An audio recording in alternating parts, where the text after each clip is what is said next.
YouTube. I'm Sapper Woody, and I am live. And I'm going to go ahead and get right into it. Well, as soon as I pull out of the driveway and wave goodbye to my wife, I'll go ahead and get right into it and fix my mirror that she was driving last. And, alright, so now I'm going to go ahead and get right into the episode today.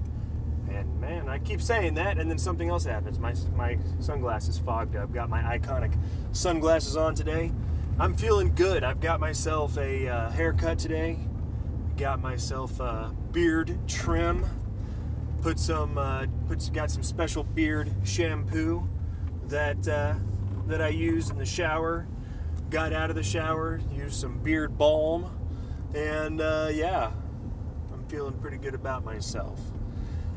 As the title suggests, I actually wanted to make this YouTube video a different title. I actually wanted it to be Tenors, High Tenors, and Contraltos. But there we go, put that in. But the issue is that YouTube, when I'm going live from my phone, they only allow me 60 characters, and tenors, high tenors, and contraltos. Of course, Sapper Woody's Drive Home 26-tenors, high tenors, and contraltos was 64 characters. So I had to cut it out to just tenors and contraltos. So I'm actually going to be talking about tenors and contraltos today and what they actually are. And all right. So the first thing I'm going to do is talk a little bit about my singing voice and the difference in my singing voice and my speaking voice. I've talked about this before, but my singing voice is much higher than my speaking voice. I sing in a different register than I speak in. If you listen to my voice right now, I don't know what notes I'm actually hitting while I'm speaking, but they are notes that I normally don't hit whenever I'm singing in a quartet, because I sing tenor in the quartet. And in a male quartet, I sing tenor. So I'm speaking down here, you know, I'm guessing that I'm speaking, and it'd be kind of cool if somebody could test this out for me.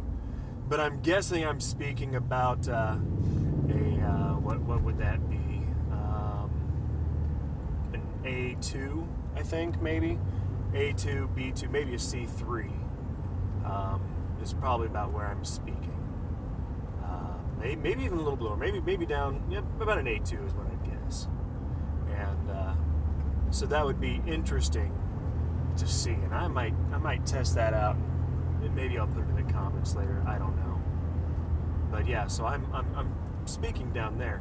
Now, my lowest singing note that I actually sing, and the lowest note goes down depending on time of day, you know, how much sleep I got, whether I've got a cold. That's the way the low range works.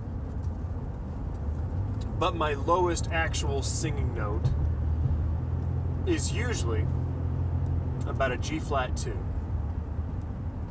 and I can usually hit the F, but it's gonna be it's not gonna sound great.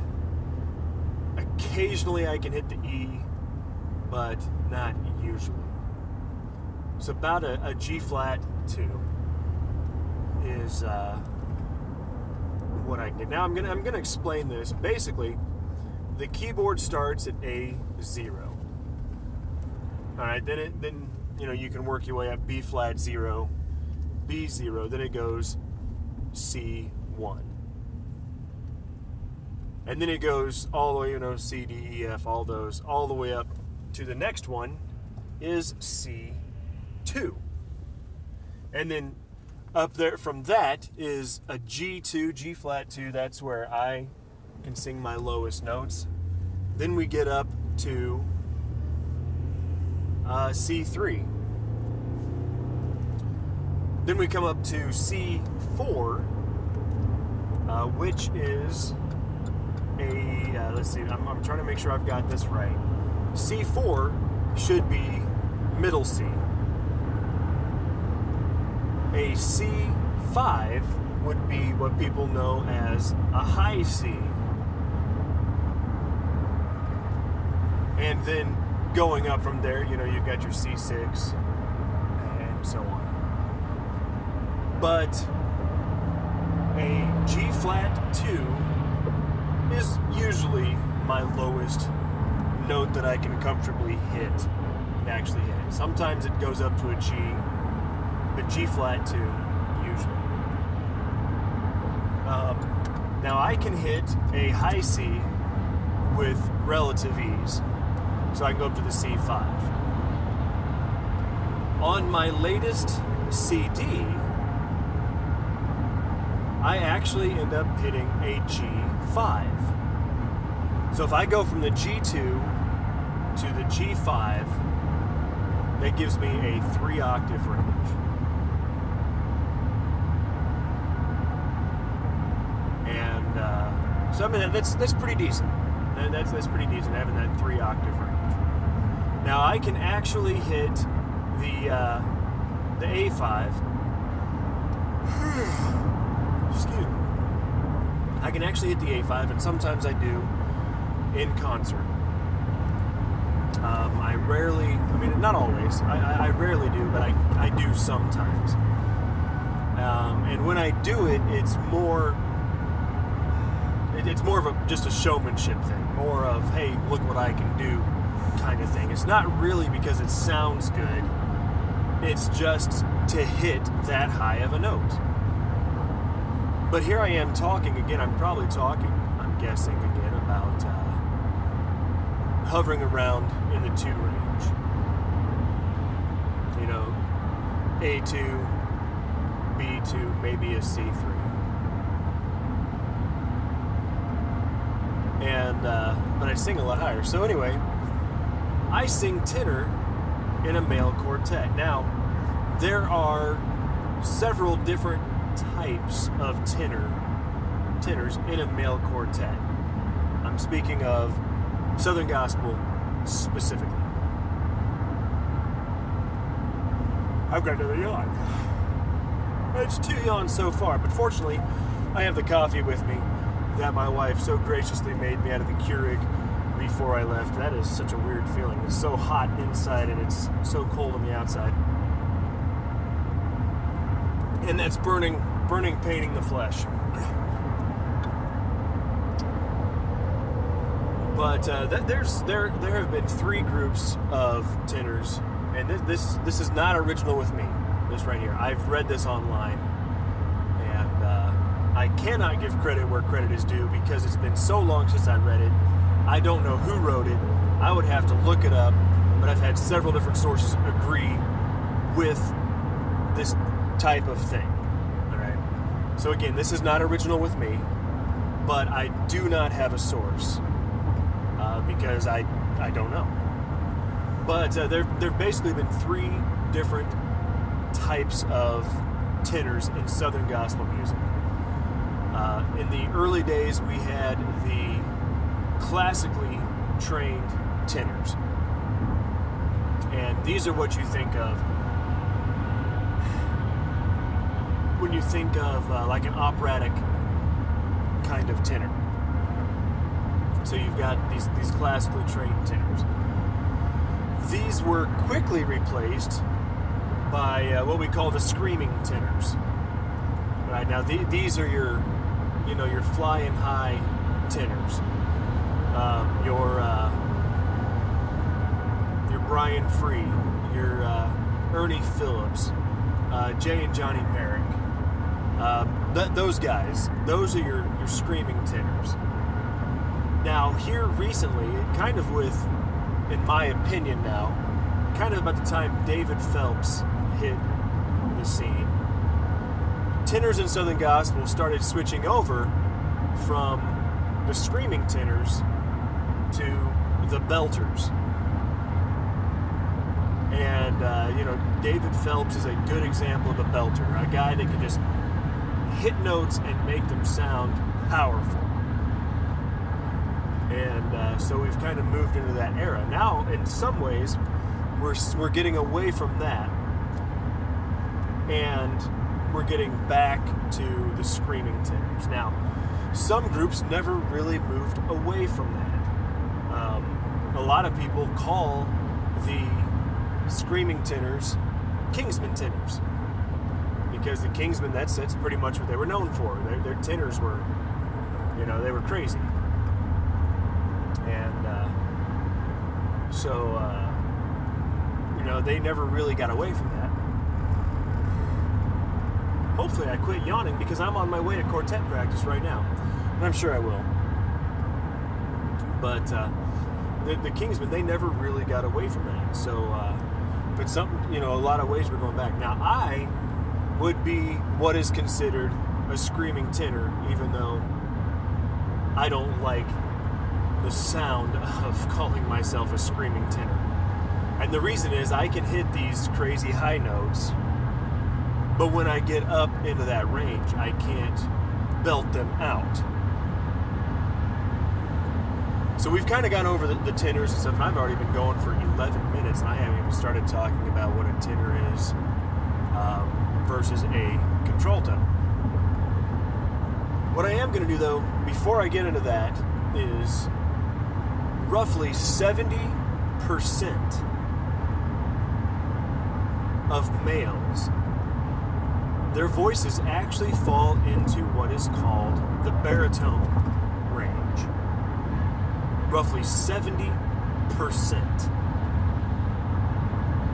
And what happens is it depends on where their break is for their upper register and their lower register. Whether or not they call themselves a bass or a tenor in a choir, in a mixed choir. Usually your male singer is a baritone. No matter what he calls himself, 70% of males fall into the baritone range. But whether he's more comfortable in the upper register or the lower register will decide whether he sings bass in a choir or whether he sings tenor in a choir. And this has given rise a long time ago. I'm not talking recently. This gave rise to first tenors and second tenors, or tenors and high tenors, depending on what's going on. Because those that are comfortable singing in the upper register, that are baritones, started, they became tenors. But actual tenors became high tenors, or true tenors. And so you've got the tenors, and your tenors are going to be able to hit some really good notes. They're going to be hitting your A's and your B's and maybe even your high C's. Right? That's going to be your tenor. And a good true tenor can even get up into the D above high C. And now I do want to stress here that just because someone can sing higher than another person does not mean that they are a better singer. Right? Some of your range is going to be learned, and some of it is just going to be genetics and natural ability. Some people are never going to be able to hit those low bass notes because they're just not basses.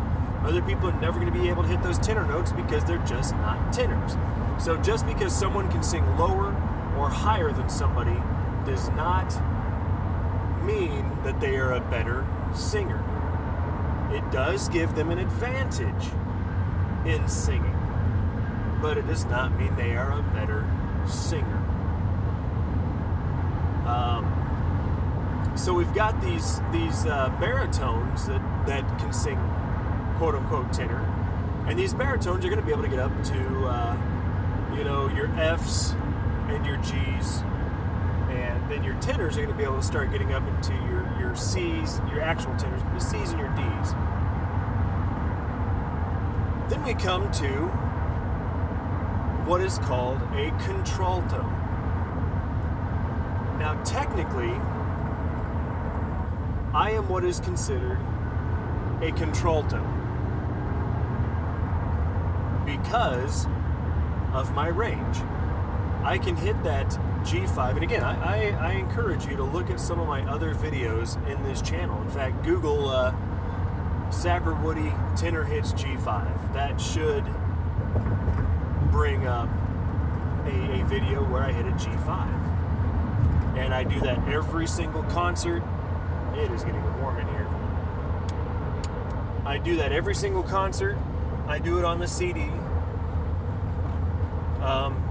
I don't have a video of me hitting an A5 yet, but I'll get one at some point. But you know, every single concert I hit one note and it's a G5. Sometimes I go up to the A5. Then a couple times during the concert I hit the F5, which ironically, even though it's a full step down from that G5, because of the structure of the song, it's actually harder for me to hit. Then I got another song actually that we're learning, we're going to be practicing today that brings me back into that G5. So I'll have two different songs where I'm going to be hitting that G5. And all I can do there is say thanks to the Perricks. I don't remember which one's which. I think Jay's the dad and Johnny's no, Jay's the son. So it'd be Jay Perrick. Thanks, Jay Perrick, for hitting that note in one of these songs that my quartet's picking up because they expect me to do it like you, so I've got to do it. And so anyway, my range goes up to a G5. I can hit the same notes as an alto singer. Now, altos are females. And, but me being a male, able to sing the alto part, I am what is known as a contralto. Now there's a lot of argument about that going around, honestly. You've probably never heard that argument. And I hadn't until I actually looked it up because I was curious what I was. I was curious about different ranges. Of course, now I can hit down in the baritone range too, so I could consider myself a baritone if I wanted to start singing the low end. But I could never be a bass. I'm not a bass singer. But I started looking it up, and there is some debate. And you'll hear it whenever I'm singing my high notes like that. I am in what myself and many others refer to as head tone. You go from your lower register to your upper register to your head tone. Now, some people call this falsetto. But some people distinguish falsetto from head tones, and I am one of those people. Because when I sing a straight up falsetto, it sounds different than when I sing in a head tone. And, you know, so I am one of those who believes that they are distinguishable and different. I don't think that falsetto and a head tone is the same thing. So there are some people who would say, though, that since I'm hitting, in their words, falsetto to hit those, that I'm not actually a contralto. But that I would just be a true tenor because I can hit those notes without going into my head tone, or again, what they call falsettos. When I get up to the high C, the high D, I can hit those with man, I've got the yawns today. But I can hit those without going into the head tones. So they would say that's my true range. But then others would disagree, and they would say that whatever you are capable of hitting. Now, for me, I can actually hit higher notes in the head tones than I can falsetto. Now, one thing I've never learned to do, and I thought about doing it just to see if I could get just a few more notes on that range, and I would only use it like once per concert, if at all. I've never learned how to go into the whistle register. I have never tried, and I've never learned how to go into the whistle register. You can look that up. That's something totally different. The Guinness Book of World Records for the highest note sung by a human is in the whistle register. And it sounds just like you'd think. Basically, a person making a noise with their throat that sounds like a whistle. And I've never learned how to do that. It might be something interesting to do, again, just to throw some extra notes on for just showmanship. I personally don't think that the whistle notes sound good, but again, given the right fun song to work it around, it might be fun. I don't know. Maybe I'll Google a video later, figure out how to do some whistle tones. We'll find out. But anyway, so now you've got a little bit of knowledge, if you didn't have it before, about the difference between what we call a tenor, a high tenor or true tenor, and a contralto. Now there are some. I mean, you think of a choir and you think of the soprano, alto, tenor, and bass, and most of the time, that's all you're going to get. But then when you look into it further, where you get the first and second tenor, first and second alto, sometimes even first and second bass, first and second soprano. Then you've got tenors that can hit the alto notes, and they're stuck with just high tenor, and then there's actually something, and I don't believe anybody does this in this day and age, and I'm glad of that. There is something called a castrato,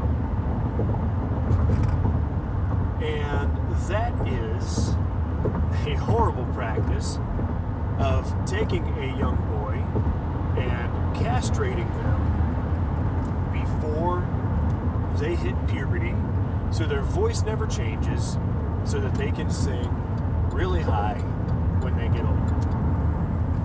And as far as I know, that practice does not happen in this day and age. It looks like Shania Twain's going to be in town in June, and there's Justin Moore going to be in town in June. And so yeah, as far as I know, that practice is not followed anymore. But there we go. So anyway, a little bit of information for you. I just want to kind of impart some knowledge, throw some knowledge at you, and see what's stuck. Hopefully some of that stuck with you, and I'll catch you on the other side. Probably going to go ahead and do another drive home. On the way home right now, I'm actually on the way to quartet practice. We've got our brand new bass.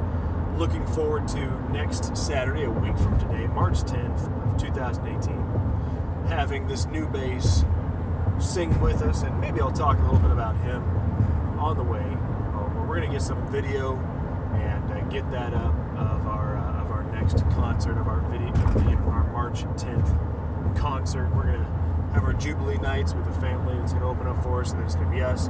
And we'll definitely have to get some video footage of featuring the new bass singer.